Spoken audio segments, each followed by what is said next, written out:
So today is, fortunately and unfortunately, today is September the 11th. And if you don't know what happened on September 11th all these years ago, then I guess you could consider yourself lucky, but I guess also unfortunate at the same time. But I'm not here to talk about that today. I really wanted to just go into detail what's going on in the news and what's really happening. And that if you haven't heard, Charlie Clerk, Charlie Kirk, who is a political commentator, basically was assassinated yesterday. And so there isn't much news that's going on, but I just wanted to give my opinion on it on this channel to basically say, well, it's not it's not a good thing, and I'm sad that he was assassinated. I'm sad that he's dead and in the manner of how his death happened.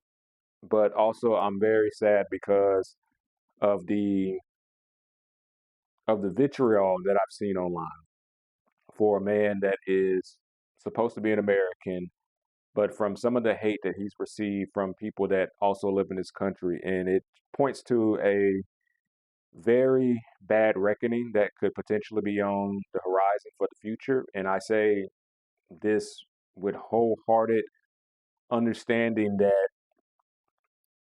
this could potentially snowball into something a lot more catastrophic than what we actually could think for as people in a country. And what I'm basically saying is we live in a time now to where the media is currently trying to divide us on every side. You have Republicans, you have Democrats, you have LGBTQ policies, you have conservatives and Christians. Right now, we live in a time that our country is very divided. We live in a time that everybody has their own viewpoint, their own opinion. But I think we're at a phase in our country to where those opinions now that we see can ultimately get you killed. And that's never a good thing because this country was founded on freedom of speech, freedom that we should all have the ability to address our opinions the way we feel like we need to address them, as long as we aren't basically submitting violence on other people. And I wasn't too familiar with Charlie. I've seen some of his videos, I've seen some of his commentary, and he had a lot of points. He had a lot of good points that I felt like were appropriate, but also some points that I didn't agree with. And that's the discourse and nature of our country is that, we should be able to agree on some things. And of course, we're going to disagree on other things. But the fact that he was killed for his viewpoints in front of his children and his family, no less, in front of a large crowd, doing specifically his job of what he was good at. And that's the American dream. We're supposed to be able to find things that we're good at. So we're supposed to be able to find things that we enjoy, that we're passionate about, and not have the fear of our life being put in jeopardy because of it. And it's a sad day because it doesn't matter skin color, it doesn't matter religion, it doesn't matter your political stance or anything. A man is dead. And I think that's the biggest thing that I'm impacted by is because not only is a man dead, a man that was, for all intents purpose, that we can see he was a decent man. He may have points and views that most people didn't agree with, or some people didn't agree with. Some sides didn't like how he spoke or what he said and how he addressed himself. But that's our country.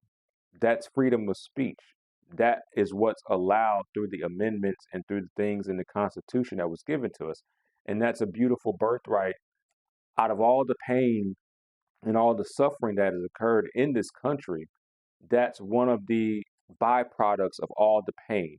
And so it's a sad day that your ability to speak is slowly being taken away by these acts of violence. And right now, we don't really know what happened. And I think that's the main thing we need to also focus on because I don't want to go into the rabbit hole or down into Alice in Wonderland and start speaking on conspiracies because we can even go to that point of view and say, well, we don't even know who killed Charlie Kirk at this point. And hopefully we'll be able to find the culprit that did this, and hopefully it'll be able to shine light on. Hopefully, this wasn't a political assassination. Hopefully, the person, maybe they were deranged, maybe they were mentally ill, maybe there's some other reasoning behind it. But right now, this is pointing to a political assassination. That maybe this was somebody that just didn't view or rationalize with Charlie's idea of thinking. And if that's the case, it's very disappointing, it's very sad, and it's very uncalled for. And so at this point, it's September 11th. His death happened yesterday, and it coincides with one of the most horrific days in the United States of America's history.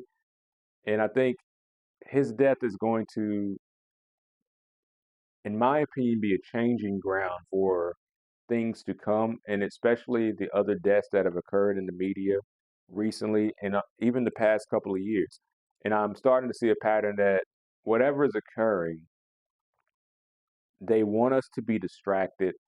They want us to focus on the political infighting, the disagreements of men versus women, the disagreements of black versus white. They want us to be divided in this country now because there are things that are occurring that are not beneficial for the average citizen. And I think the things that are mostly occurring is that we know we are technically in a recession, but we really crossed recession threshold years ago. So now we're technically heading towards a depression. The job market is currently drying up. Houses are currently severely overpriced because during the lockdowns, we could see that housing prices on an average bedroom house that basically was 1,400 square feet or maybe anywhere to 2,000 square feet was approximately probably 150K to probably about 250K, upward to 300K if you lived in a very prestigious neighborhood. Now those homes are going for almost a million plus. So I think a lot of things that are occurring are basically occurring because when I say the people that truly run the schemes and behind the scenes of our country and this government, they know there is a pitfall coming to where it's easier to have neighbor fighting neighbor, people fighting people, than people fighting them. And so, with all that being said, I hope we don't get distracted because of the political things that are going on, the assassinations that are occurring. And I don't think this is the last. I think there will be more because we see President Trump was also tried to be assassinated not once, but twice. And so this is a reoccurring theme that we're living in the season of if you don't agree with what one side says or one viewpoint, then you are basically an outcast. You are somebody that does not deserve life.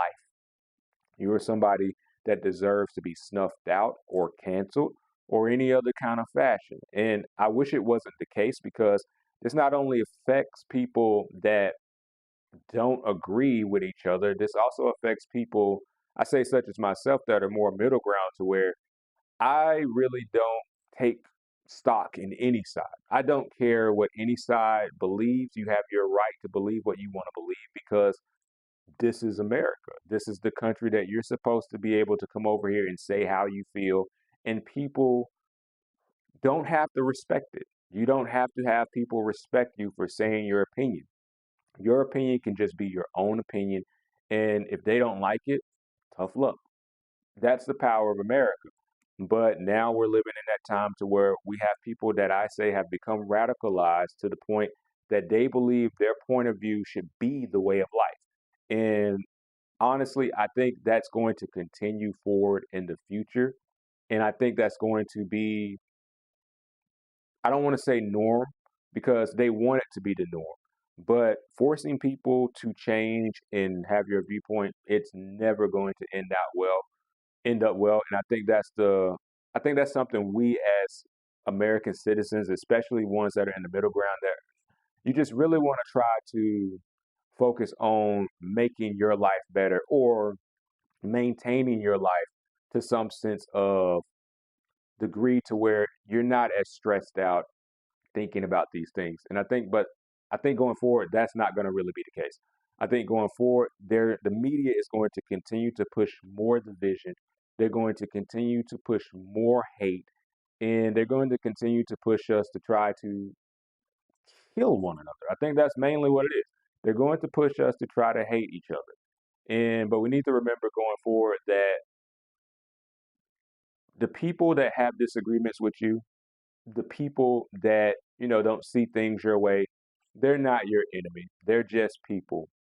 And that's what it is. At the end of the day, they're just people trying to frame their reality, just like you are trying to frame your reality. And their viewpoint just may be a little different than yours.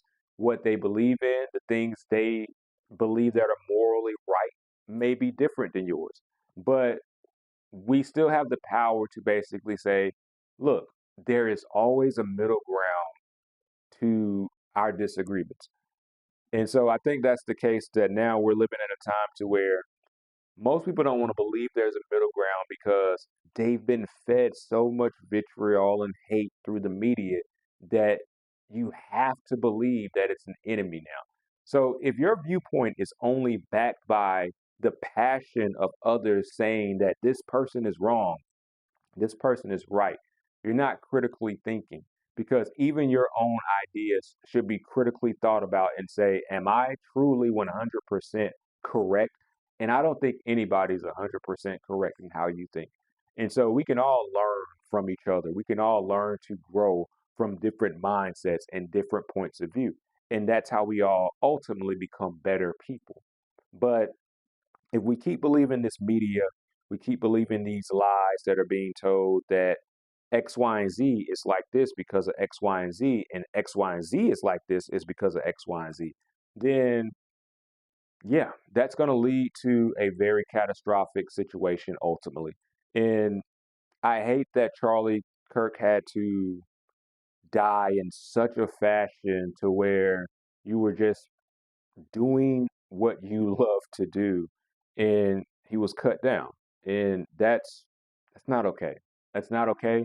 That's not what we should be aspiring to. And even the people in the comments that I've seen online, it's very sad because you have some people that are basically championing his death, like, oh, look, look what you get what you deserve. And it's kind of like, no, that's not the way, because that's the way to darkness.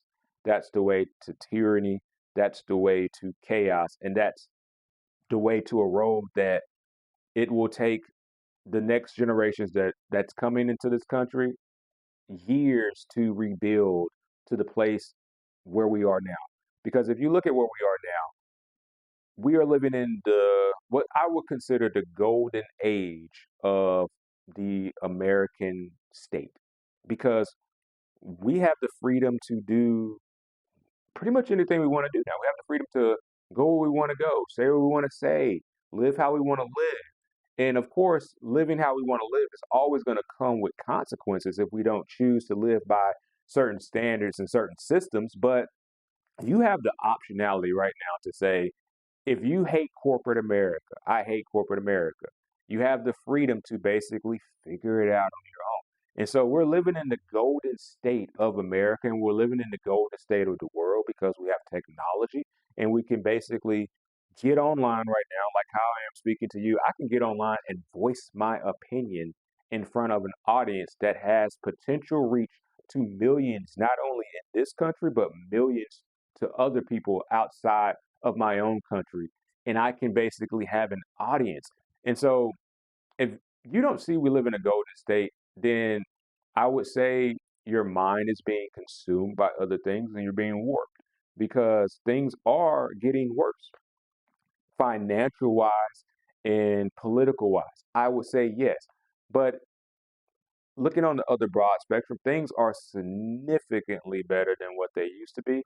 And I think we're feeding too much into the media to believe that, oh, it's going to shit, it's going crazy, it's going bad, blah, blah, blah. It is in some perspectives, but it isn't in some other ways because some things are getting better. And so I want to remind people that let people have their difference of opinions. Let people have their viewpoints and learn how to contain yourself better and control yourself better and allow people to have the free will and the optionality to choose who they want to be, even if it's at their own detriment, because that's the power of free will. That's the power, and I say blessing, of what this country allows you to do. It allows you to speak your discourse and still live your life.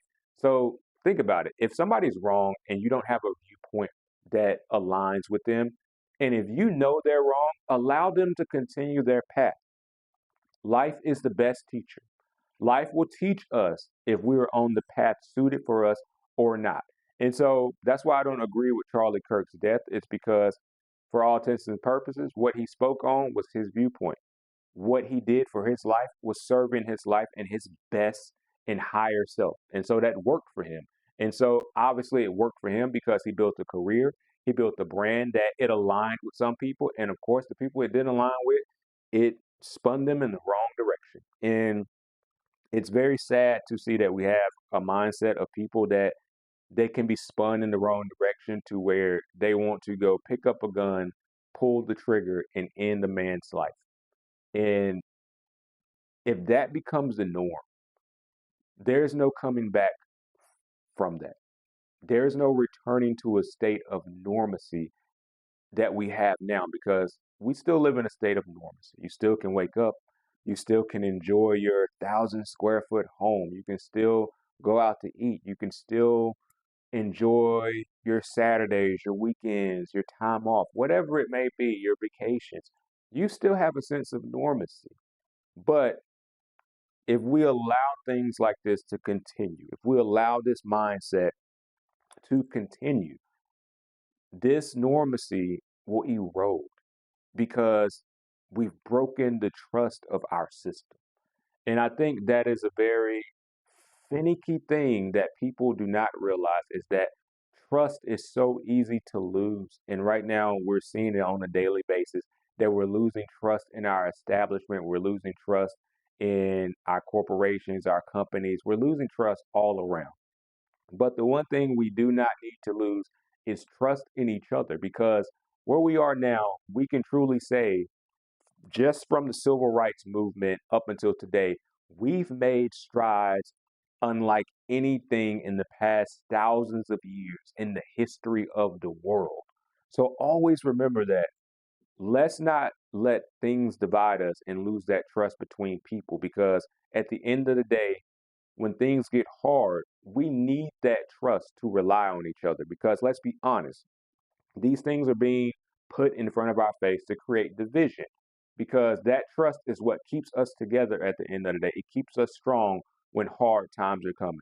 And I don't want to be an oracle or I don't want to claim to be a prophet, but I just want to, I do claim to be a person that recognizes patterns. And the pattern is that hard times are indeed coming. Our national deficit is unattainable and it's unfixable at this point. And the people in charge, whether it's Democrat, Republican, they don't want to fix the problems. They have what they have. They've gotten their money, they've gotten their success, they've gotten their notoriety, they've gotten their fame. They do not care. So at the end of the day, it's going to be your neighbors. It's going to be your coworkers that are left on these jobs. It's going to be the people that your family. It's going to be those people that people to people interaction that sustains us in these coming hard times. Because at some point, we're going to have to deal with our debt issue. We're going to have to deal with the ever increasing prices on housing, food, all these things, medication. Those are problems that the government they do not want to fix because they know it's going to cost too much to fix. So they're not going to do it. It's going to be the people. It's going to be the people that are going to have to do it. And so don't let these things divide us. Don't let people's words divide us because words, they can divide us, but they're meant to draw us together. They're meant to enforce critical thinking into your mind to say, does he have a point? And a lot of things I listened to Charlie Kirk. Charlie Kirk had a lot of great points about this country, about where we're headed, about who we are, regardless of your skin color. Like, I'm a dude, I'm black, I've got dreads. Um, like a lot of things in life, I could say that, I felt out of place a lot of things in life, especially in corporate America, especially being a black man trying to matriculate and work my way up the ladder and try to be successful. And even in this country, yes, there are certain things that I feel like things are stacked against me, but that's the process of change. We're still in the process of change. And that's what people don't seem to realize is that the more divisive we become and say it's a person to person issue, no, it's just a person to change issue because change takes time, especially collective change. So, where I am even right now, of course, I'm going to get looks about my appearance because I don't fit the status quo. I don't fit X, Y, and Z as what you should look like in this industry, in this field, and all these other things like that. And so, but that's change. Mindset would eventually change, but it's not going to change inside a vacuum. So I just wanted to remind people that, and I just wanted to say it's a very sad, sad day in my opinion because it's also September 11th, but it's also, we lost a figure that, in my opinion, it's how we lost Charlie Kirk that's painful to where it's like, this man was there with his family, I think two kids. He was just trying to do the right thing. It was what he felt like was the right thing. And if we're coming to a point to where we're feeling like one side wants to kill because they view it as the right thing, I don't think that's right anymore. And you're not doing the right thing. You're tired and you want to be a tyrant. You want control, you want power, and you want to be a dictator. And that's if you are a student of history, if you observe history, if you learn history, you will understand that all tyrants do is sow chaos and sow pain between other people and other groups. And that pain eventually seeps to everybody and it affects everything. It's just like oil and water, and it doesn't mix and it pretty much contaminates the environment. It contaminates everything, and it contaminates the spirit, it contaminates the soul. And I just want everybody to remember that we are people first. And this is the reason why we've been given the ability to communicate. We're able to talk, we're able to form discourse, and we're able to disagree or we're able to agree, and we're able to learn and grow. And I think what happened to Charlie yesterday shows that we're moving backwards. We're moving back into the tribalistic mindset of human nature. Human nature is very tribal, and we're moving into that tribal state to say, my viewpoint is better. My viewpoint is better simply because I feel like it is. And there's nothing wrong with feelings. Feelings lead us to a place of understanding sometimes if they're observed and understood in the proper format. But reckless feelings always leads to reckless results. And so that's really all I have to say about Charlie. And I wanted to, basically show who he was, and because he was a decent guy, and we'll go to YouTube, is Charlie. Who's Charlie Kirk? For the people that don't know who Charlie Kirk is, you'll basically see that he had a lot of viewpoints that were counter the culture of, I say, liberal culture. And this is the New York Post, and it gives you a basically understanding of who Charlie Kirk was. I'll stop rambling and I'll let you know this post talk. But for all intents and purposes, not a bad guy. Believe what he wanted to believe, and even in his own group with the conservatives, had his own counterpoints, had his own things that he didn't agree with what they were doing. I think that's based, and I think that's very based as a person and who he is as a person. It shows the caliber of a man that that based on who men were back in the day. Like, I can have my viewpoints, but I'm also critical of my own group to say, basically say, look, we need to change certain things. And it's sad that he died. And this is a short video of who he is. Charlie Kirk, a well-known conservative influencer, was just fatally shot during a packed town hall at Utah Valley University. Moments before the single shot rang out, Kirk posted a video tossing hats that read, "Make America Great Again," and 47 into the UVU crowd to kick off his American Comeback Tour in Orem, Utah. But who was Charlie Kirk, and how influential was he in the MAGA universe? Kirk, who was the CEO of the nonprofit Turning Point USA, rose to prominence on YouTube and on X, and became famous for his unapologetic and often boldly stated conservative opinions. The 31-year-old father boasted millions of followers and billions of views for videos in which he would engage in fiery debates with students, especially liberals, on college campuses. Some of his recent videos included Charlie Kirk hands out huge L's at University of California, San Diego. A government-run program of education has been a failure in this country, and that's what President Trump is doing by abolishing the Department of Education. And Charlie Kirk versus the Washington State woke mob. Life should be the answer to rape, is what we're saying. And if a baby is conceived in rape, you don't all of a sudden say, let's do something more evil because something evil happened. Kirk grew up in the Chicago suburb of Prospect Heights and founded TPUSA when he was 18 years old, growing it into a conservative powerhouse with a presence on more than 3,500 campuses. In February 2025, Kirk joined the Trinity Broadcasting Network to host a weekday talk show called Charlie Kirk Today. The conservative attended Harper College near Chicago, but dropped out before getting a degree, opting instead for a career in politics. Disturbing video shows the moment a shot rang out at Kirk's Utah event, causing the crowd to scatter. Kirk is survived by his wife, Erica Francevy, whom he married in 2021, and 2 young children.